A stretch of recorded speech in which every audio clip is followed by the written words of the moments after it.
How you doing? Today we're covering Hole in the Oak by Gavin Norman. It's one of my favourite adventures. It's absolutely fantastic, and it's an absolute masterclass in how to lay out adventures or how to lay out anything. Anything that Gavin Norman does is laid out immensely. So let's jump straight in. Okay, so it's for old school essentials, but if you run 5e, you have to take a look at this because this literally shows you how to lay out a module to make it a joy to run, and converting it to 5e is super easy, and there's a bunch of stuff on the internet that's already done. So we're going to start off with a map, right? This map, I've written there loopy loo. It is loops galore. This is how you do an amazing interactive map, and let me explain what I mean by that. If I grab a pen here, right, you come in here, okay, and you can go that way. You come around here, and here's a little loop.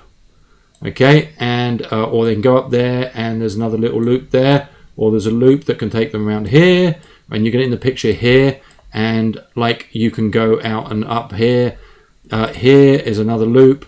Now, why do loops matter? It means there is no singular way for people to actually kind of explore the dungeon.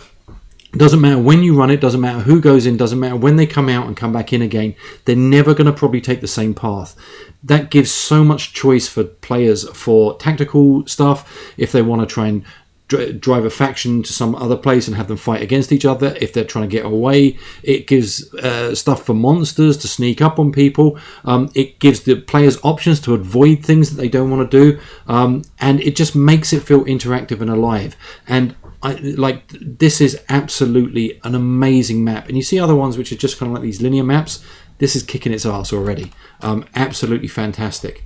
Now, again, brilliant layout or brilliant design here. If we jump in random happenings, these are your random encounters. It tells you to roll on 1 on a d6 or 1 or 2 on a d6, but it's not just a like bad stuff happening. There's a process of frogs hopping towards the river.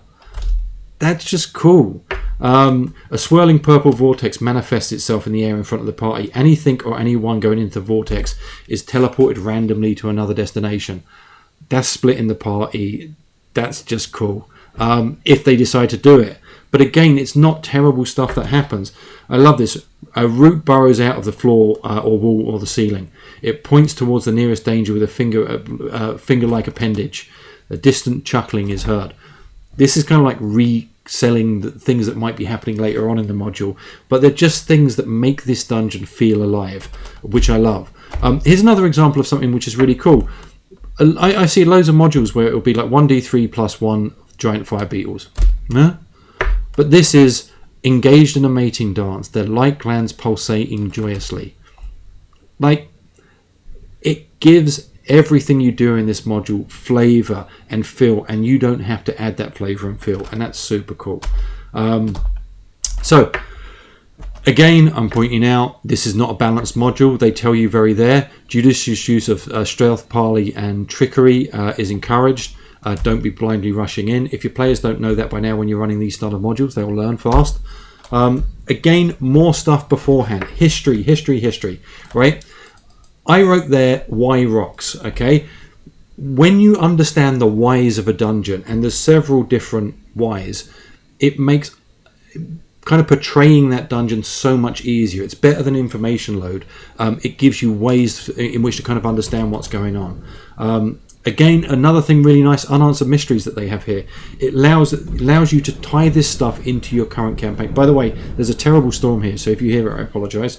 But yeah, it lets you tie this stuff into your current campaign. You read this beforehand, and you can add links to things that have happened in the past. I like that. It's little threads that haven't been unwoven yet.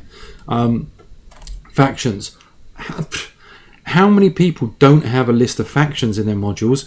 And what's going on with their module, with those factions? Immediately, this is telling you what the factions are and what's going on with them. Heretics, gnomes. I'm going to concentrate on these a little bit later to give you an example of one of them, but I don't want to spoil everything. A small group of forest gnomes that were cast out of their community for dabbling in evil magic.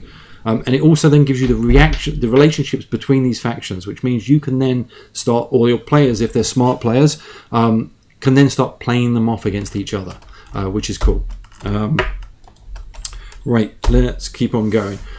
Treasure in the dungeon. It gives you a list of every bit of treasure in the dungeon. That's really important for old school games because it gets you an idea of how much XP is there.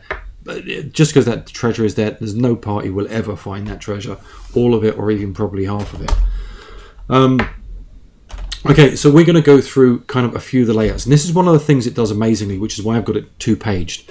It does this kind of like book layout, so that if you've got it open in front of you on a table, then everything is on those 2 pages. Sorry, Mike.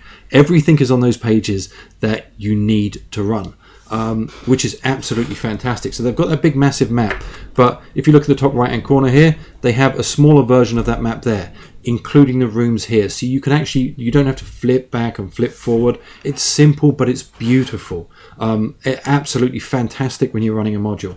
And I'm going to give you an idea of the layout where it's slightly different to the Dungeon Age ones. This doesn't give you text to read, and I think the text to read in the last one was perfect because it was really small. This gives a different option.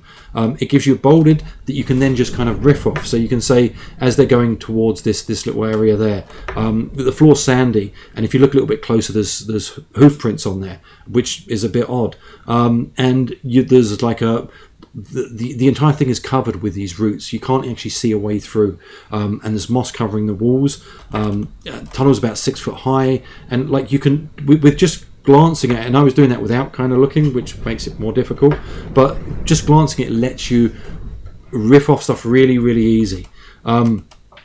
Again, block with roots, it gives you then the options of what happens if they decide they're going to slash through.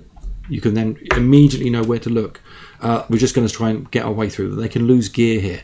What happens when they lose gear? Well, it tells you how they can recover it. So it breaks down the options that the players may do. Now, they might turn around and set the entire thing on fire. It's up to you, which players tend to like doing that. But it's such a good way of giving you the information you need when you need it, but not everything in a huge big paragraph, which is really cool. And again, you can see how it interacts with the different areas in and around it, which is great.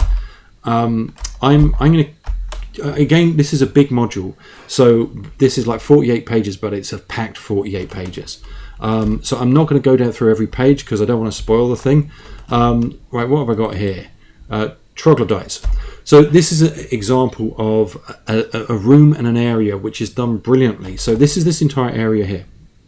Okay, there's 2 doors there, and see the key there where it says L. L, I believe, means locked. It tells you the key very much at the beginning here. Yeah, anything yellow is locked doors. Okay, so let's jump back to the troglodytes. So you approach from this angle. There's 2 doors to the side locked, or if you go from this angle, you realise that these doors are locked. Anyhow, so when you go in, there's stone floors and there's stench of fish in there. You can see rusty chains hanging from the top, and as you look around the floor, there's decomposing fish and fish bones kind of piled up in the middle of it. Now, you know that these troglodytes never sleep. They've got names for them, which gives you descriptions to actually interact with them. If they're outnumbered, the troglodytes are going to keep themselves to themselves. They're not going to try and cause trouble. But the other thing that they've got is that they have the ability to hide. So what is great is, like, if the players are coming along making a lot of noise, the chances are 4 in 1 or 4 in 6 that they're not going to see them. And then within here, there's what obviously looks like an area. It's a big block in the middle of the room, and it's got hidden doors. It tells you how to describe them, what they look like, and it does all of that in this tiny little area. And then you've got information on the actual what's inside this the thing when they get in. It's just a brilliantly laid out, and I'm probably not doing this justice, and until you run something like this, you just go, why the hell is everything else not like this? So okay, this is another great example of information architecture in here, right? This is a stone hall. They come into the stone hall, and the statues of ancient kings, and if they go nearer, you can say they're worn, they're crumbling, they're absolutely decrepit. If they go to the north, you'll ask the players what they're doing. I'm going to go check the door over here. Well, as you go towards that area, you can hear rushing water, but there is this stench of fish coming out. But it's not like fresh fish, it's stinking. just that was 1 second glance at that, and now I'm looking back at you, and that's all you need with the module to then look up at your players, which is brilliant. If people examine the statues, they tell you what's there. But like examining the statues, you can see a small boot just up in the top corner. It's a leather boot, and all of a sudden the players have got these ideas in your head, and you're doing that without having to sit down, read, look up, read, look up. Like it's just fantastic. Okay, what else have we got here? And again, I'm definitely not spoiling most of this. Where are we? Page that. Right, let's see. Okay, so this is. I wanted to give you an idea of some of the factions in here. So there's heretic gnomes. So I'm only doing one of them, but this is just a brilliant layout of a little section that when they go there, you can actually make it feel real. These gnomes are worshipping an evil tree stump. Evil tree stump. Hey, man, that's wonderful. They have earthy flesh and rooty hair, and they have pointy red felt hats, and they keep items beneath. Like, that just freaking rocks. Gnomes, red hat, stuff underneath the hat. It's cool. They've got 2 leaders, which is Grimmy and Gribbly. That's actually Grim, but I prefer Grimmy. And it gives you stats of them all there, which is all great stuff and really easy to run in. But it lets you know that these gnomes, if they have a morale, which is a bigger chance that they're going to run away, if these leaders aren't there. It gives you a table that you can randomly roll on, or you can just read out when they meet, because players will always ask what's their name, or they'll start conversations with a random gnome. You've got them all there. It's Gribbly, an adult female, and she's one of the priestesses. Like, at a glance, you're not having to just come up with stuff on the fly. Again, doing the heavy lifting. And a table of what a gnome has underneath its hat. Come on. So, again, I'll kind of skim over this because I don't. Otherwise, this video would be hugely long. But as you go through, there's a gnome home. There's a communal kitchen. There's portraits, hall of portraits. All of this goes to make this feel like a really nice, safe place. And it goes to make it feel like an actual home. And the gnomes are going to be friendly as well. But the truth is, they're going to try and feed you to the stump. But it makes this section feel so much better and easier to run. These might be nice people in the dungeon. There's a fishing store as well, which is kind of cool. Now, within that fishing store, there is a iron kind of kettle, a spray bottle. And it contains a sticky liquid. It's actually lizard repellent. This is another thing that is just sewn all the way through these modules. Little things that the players can pick up, stick in their bag, and maybe if they're smart, figure out how to use and make better use of the module later on, or make better use in the module. And again, there's a tactical room here. So it leaves breadcrumbs for a GM to expand on. So this is a tactical room, and if they look at it, there is kind of like flickering candles there, and there's a big map on the middle of a table. If they happen to get in there and have a look around, the map depicts a magical forest with odd sites left on it, with the odd sites marked on it. That's brilliant. So odd sites, they might take the map, they might look at it, the map's valuable, all of a sudden these gnomes might be hunting them. But there's also books with a hidden back on one of them. But when you read the books, they're covering topics including creepy books of rites common to evil spirits. So if you get to this place and you get to examine this, you're starting to think these gnomes aren't quite what they want. There's a 2 in 6 chance these gnomes could be scheming. So if people come up to this place and listen silently, they might hear that they're looking to take over the forest.